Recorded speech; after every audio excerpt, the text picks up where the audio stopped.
Hello friends, welcome back to my channel. இன்றைக்கி நம்ம சேனலில் ரொம்பவே டேஸ்டான பாசிப்பருப்பு சுரைக்காய் சாம்பார் ரெசிபி தான் பார்க்க போகிறோம். சாம்பார் செய்கிறதுக்கு ஒரு கைப்பிடி அளவுக்கு பாசிப்பருப்பு எடுத்துருக்கிறேன். வாஷ் பண்ணிவிட்டு பேனில் சேர்த்துக்கலாம். வேக வைக்கிறதுக்கு 1.5 கப் அளவுக்கு தண்ணி ஆட் பண்ணியிருக்கிறேன். 2 மீடியம் சைஸ் தக்காளி கட் பண்ணி வச்சுருக்கேன், அதையும் இது கூட சேர்த்துக்கலாம். 1/2 ஸ்பூன் அளவு மஞ்சள் தூள், 5 பல்லு பூண்டு சேர்த்துக்குங்க. பாசிப்பருப்பை நான் ஆல்ரெடி ஊற வச்சுருக்கிறதுனால நான் குக்கரில் வேக வைக்கல, பேனில் தான் வேக வைக்க போகிறேன். நீங்கள் குக்கரில் வேக வைக்கிறதா இருந்தால் 2 விசில் விட்டு ஆஃப் பண்ணிக்கிங்க.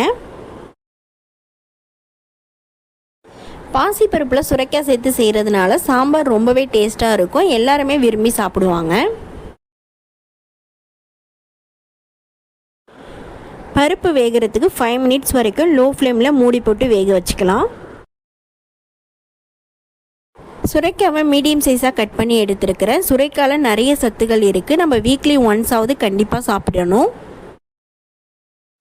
பருப்பு நல்லா வெந்துருச்சு. வெந்ததுக்கு அப்புறம் கட் பண்ணி வச்சுருக்கிற சுரைக்காவை இது கூட சேர்த்துக்கலாம்.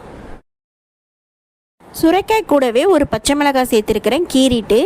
இந்த மாதிரி நம்ம சுரைக்காய் வேக வைக்கும் போது பச்சை மிளகாய் சேர்த்தோம்னா ரொம்பவே டேஸ்ட்டாக இருக்கும்.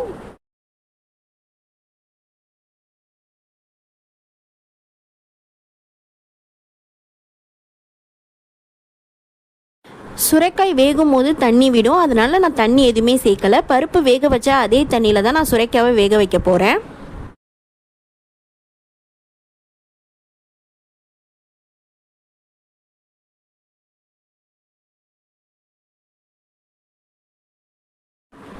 தேவையான அளவுக்கு உப்பு சேர்த்துக்கலாம். நான் 1/2 ஸ்பூன் அளவுக்கு உப்பு சேர்த்துருக்கிறேன்.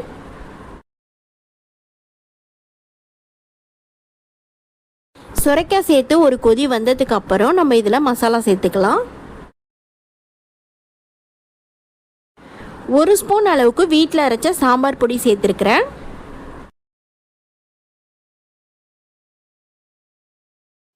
நல்லா மிக்ஸ் பண்ணிவிட்டு உப்பு செக் பண்ணி பார்த்துட்டு வேக வச்சுக்கலாம். சுரைக்காய் சீக்கிரமாகவே வெந்துடும், அதனால் லோ ஃப்ளேமில் 3 to 4 மினிட்ஸ் வரைக்கும் வேக வச்சுக்கிங்க. நிறைய பேர் என்னோடய வீடியோஸ்லாம் பார்க்குறீங்க, ஆனால் சப்ஸ்கிரைப் பண்ணாமல் பார்க்குறீங்க. சப்ஸ்கிரைப் பண்ணிட்டு பார்த்தீங்கன்னா எனக்கு கொஞ்சம் சப்போர்ட்டாக இருக்கும்.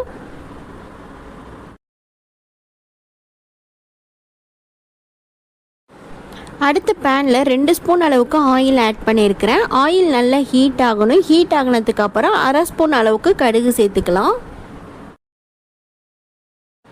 கடுகு பொரிஞ்சதுக்கு அப்புறம் 2 மீடியம் சைஸ் ஆனியன் கட் பண்ணி வச்சுருக்கேன், அதையும் இது கூட சேர்த்துக்கலாம்.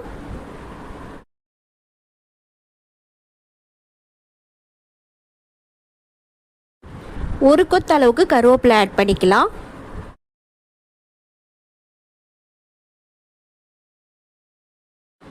இப்போ எல்லாத்தையுமே நல்லா பச்சை வாசனை போகிற வரைக்கும் லோ ஃப்ளேமில் வச்சு வதக்கணும்.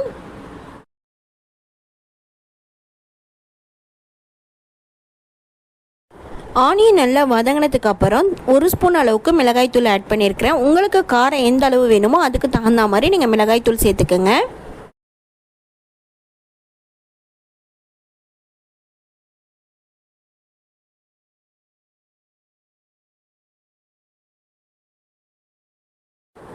அடுத்து ரெடி பண்ணி வச்சுருக்கிற சாம்பாரை தாளிப்பில் சேர்த்துக்கலாம்.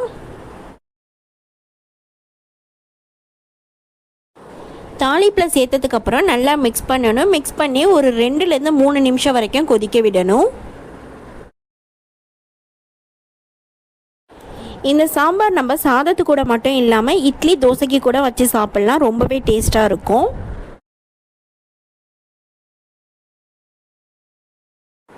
கடைசியாக மல்லிக்கீரை ஆட் பண்ணிக்கலாம். ஓகே ஃப்ரெண்ட்ஸ், நல்ல சூப்பரான சுரைக்காய் சாம்பார் ரெடி ஆகிடுச்சு. இந்த ரெசிபி நீங்கள் வீட்டில் ட்ரை பண்ணி பாருங்கள், எப்படி இருக்குங்கிறத எனக்கு கமெண்ட்டில் சொல்லுங்கள். நிறைய பிள்ளைங்க சுரைக்காய் விரும்பி சாப்பிட மாட்டாங்க, அவங்களுக்கு நீங்கள் இந்த மாதிரி செஞ்சு கொடுத்தீங்கன்னா கண்டிப்பாக ரொம்ப பிடிக்கும். ஓகே ஃப்ரெண்ட்ஸ், என்னோடய வீடியோஸ் எல்லாம் உங்களுக்கு பிடிச்சிருந்தால் லைக் பண்ணுங்கள். என்னோட சேனலை சப்ஸ்கிரைப் பண்ணாதவங்க சப்ஸ்கிரைப் பண்ணிங்க.